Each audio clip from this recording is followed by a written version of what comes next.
Mengenal apa itu sifat-sifat jirim daripada nota buku teks. Okey, yang pertama, jirim dalam keadaan pepejal mempunyai bentuk yang tetap. Okey, apa maksud bentuk tetap? Saya ambil contoh pengasah pensel ni. Okey, ini ialah bentuk pengasah pensel ni. Bila saya letakkan di atas dulang kecil ni, okey, adakah pengasah pensel ni berbentuk dulang?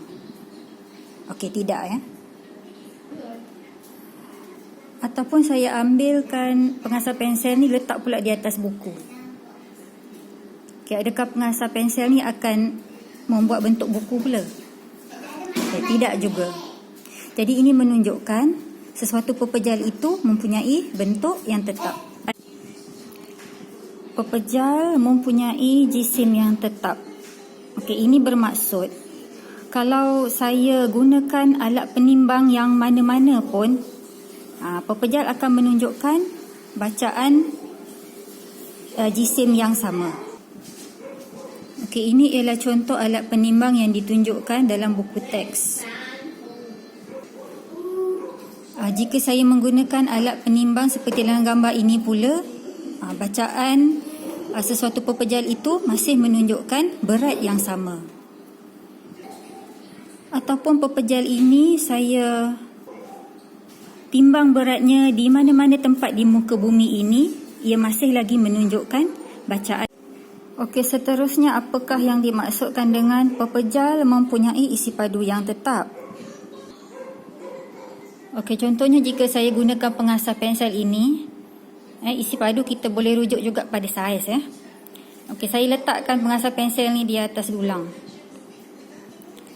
Okey, adakah pengasah pensel itu menjadi lebih besar ikut besar dulang ni? Tidak ya. Okey, saya gunakan contoh lain iaitu sebatang pen. Saya letakkan pen ini di atas dulang itu. Baik, adakah kita nampak pen itu menjadi lebih besar bila diletak di atas dulang ini? Okey, tidak juga. Jadi inilah yang dimaksudkan dengan pepejal mempunyai isi padu yang tetap. Baik, seterusnya apakah yang dimaksudkan dengan pepejal memenuhi ruang? Okey, ini bermaksud pepejal mempunyai isi padu. Okey, contohnya berapa mililiter ataupun berapa meter padu. Berikut ialah salah satu cara untuk kita mendapatkan isi padu sesuatu pepejal. Langkah pertama ialah mengisi sejumlah isi padu air ke dalam suatu silinder. Baik, dalam contoh ni digunakan 45 mililiter. Baik, kemudian kita masukkan objek yang kita hendak tahu berapa isi padunya. Okay, contohnya dalam contoh ini digunakan sebiji batu, kita nak tahu berapa isi padu sebiji batu tu. Selepas batu tu dimasukkan, akan berlaku perbezaan paras air. Jadi bagaimana kita nak mengetahui isi padu batu itu?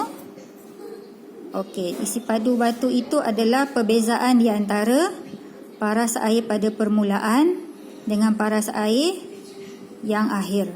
Jadi kita tolaklah paras yang akhir dengan paras pada permulaan dan kita akan dapat isi padu yang dikehendaki.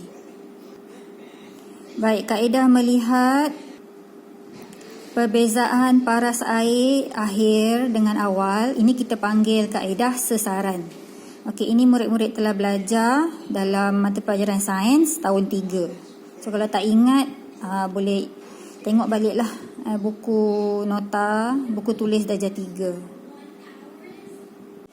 Okey, seterusnya kita tengok apakah dia ciri-ciri bagi jirim cecair. Yang pertama, cecair mempunyai jisim yang tetap. Okey, apa maksudnya? Baik, samalah macam pepejal tadi ya. Kalau kita timbangkan cecair dengan menggunakan apa sahaja alat penimbang, okey, alat penimbang ini akan memberikan bacaan yang sama bagi jumlah cecair yang sama ya. Okey, begitu juga kalau aktiviti menimbang ini dijalankan di mana-mana tempat di dunia ini, Okay, kita masih akan mendapat bacaan berat yang sama. Jadi itulah yang dimaksudkan dengan cecair mempunyai jisim yang tetap. Tak kiralah apa alat penimang yang kita gunakan ataupun di mana-mana kita timbangkan cecair itu, ia tetap akan memberikan bacaan berat yang sama. Yang kedua, cecair mempunyai isi padu yang tetap. Okey, apakah maksudnya? Okey, kita ambil contoh dua bekas untuk mengisi cecair. Baik, jika terdapat cecair dalam bekas hijau kecil ini, saya tuangkan ke dalam bekas yang lebih besar. Okey, adakah cecair itu akan memenuhi ruang cawan ini sampai ke atas? Okey, tengok contoh ni.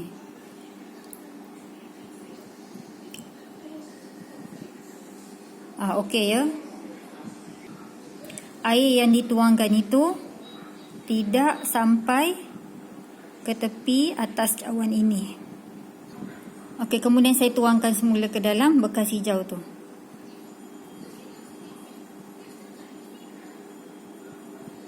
Okey ya, kalau kita tengok isi padu, ini menunjukkan isi padunya sama sahaja. Baik, contoh tadi menunjukkan bahawa cecair mempunyai isi padu yang tetap. Seterusnya, cecair memenuhi ruang. Ini bermaksud cecair mempunyai isi padu. Okay, isi padu cecair boleh diukur dengan mudah menggunakan silinder penyukat. Okey, ini contoh sebuah silinder penyukat. Masukkan sahaja air ataupun apa-apa cecair ke dalam silinder penyukat itu dan ia akan menunjukkan bacaan.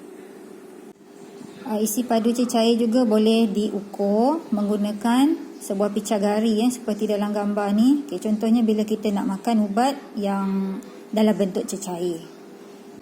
Seterusnya, sesuatu cecair tidak mempunyai bentuk yang tetap. Okey, apakah maksudnya? Okey, katakan saya mempunyai cecair di dalam gelas tinggi ini. Jika cecair itu dituangkan ke dalam sebuah cawan yang lain, okey, apakah bentuk cecair yang terbentuk? Okey ya, kalau cecair di dalam gelas, dia akan mengikut bentuk gelas ni.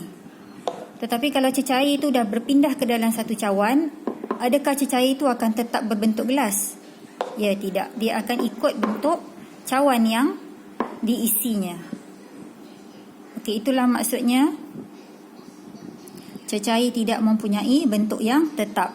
Ia boleh mengikut bentuk bekas-bekas yang diisinya. Keadaan jiriman seterusnya ialah gas. Jadi apakah sifat gas? Yang pertama, gas tidak mempunyai bentuk yang tetap. Okey, bagaimana kita nak memerhatikan bahawa gas tidak mempunyai bentuk yang tetap? Okey, kita boleh menggunakan belon untuk menunjukkan bahawa gas tidak mempunyai bentuk yang tetap.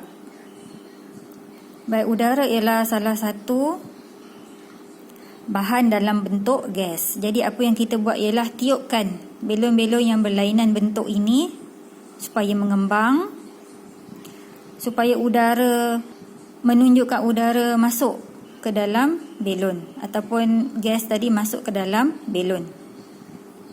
Jadi apabila belon-belon itu telah ditiup, gas yang memasuki dalam belon itu akan mengikut bentuk belon. Jadi contohnya di sini, kalau kita tiupkan angin atau udara masuk ke dalam belon yang berbentuk bulat ni, maka udara di dalam tu berbentuk bulat. Okey, kalau kita tiupkan belon yang berbentuk bintang ni, maka udara di dalam itu akan berbentuk bintang lah.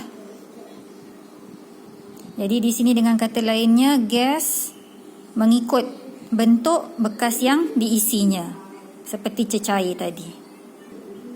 Jadi contohnya dalam sebuah bilik terdapat udara. Jadi udara di dalam bilik itu mengikut bentuk bilik lah. Bentuk segi empat contohnya ya. Okey, seterusnya gas tidak mempunyai isi padu yang tetap. Jadi bagaimanakah caranya kita dapat menunjukkan bahawa gas tidak mempunyai isi padu yang tetap? Okey, untuk menguji bahawa isi padu gas adalah tidak tetap, kita boleh menggunakan sebatang picagari. Apa yang kita buat ialah kita kumpulkan udara di dalam picagari itu seperti dalam gambar. Kemudian kita tutup perlahan-lahan hujung picagari itu. Dan kemudian tekan ke bawah. Ombohnya tu yang warna putih tu kita tekan ke bawah perlahan-lahan. Jangan tekan kuat-kuat. Jadi hasil yang kita dapati ialah omboh itu boleh turun sedikit. Omboh itu boleh turun sedikit. Jadi apabila omboh tu turun sedikit, bacaan akan berubahlah. Jadi inilah yang dimaksudkan dengan gas tidak mempunyai isi padu yang tetap. Okey, seterusnya suatu gas mempunyai jisim yang tetap. Okey, mempunyai jisim bermaksud boleh ditimbang. Jadi kalau sesuatu gas itu ditimbang, beratnya sama sahajalah, tak kira menggunakan apa sahaja alat penimbang. Dan kalau ditimbang di mana-mana tempat di dunia ini pun ia akan menunjukkan bacaan berat yang sama.